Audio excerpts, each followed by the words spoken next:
আসসালামু আলাইকুম।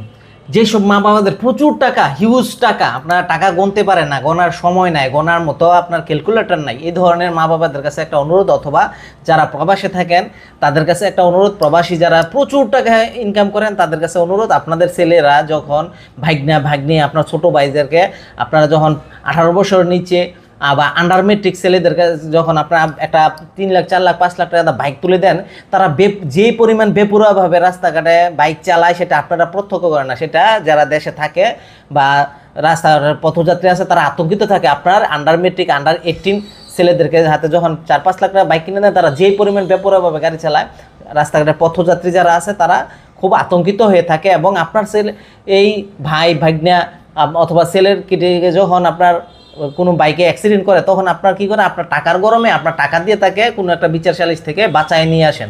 অথচ যার ক্ষতিটা করলো সে দেখা যাচ্ছে হয়তো আপনার টাকা জরিমানা দিয়ে দিচ্ছেন 50,000 1 লাখ টাকা, কিন্তু তার যে শারীরিক যে ক্ষতিটা হয়েছে এই ক্ষতিটা কিন্তু সে আজীবন বহন করতে হবে।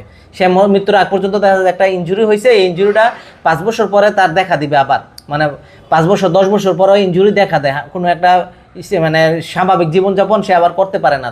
কিন্তু আপনি তো 1,50,000 টাকা দিয়ে মুক্ত হয়ে গেছেন। সুতরাং আপনাদের কাছে অনুরোধ, আপনারা 18 বছরের নিচে বা 15 বছরের নিচে ছেলেদেরকে বাইক দিবেন না।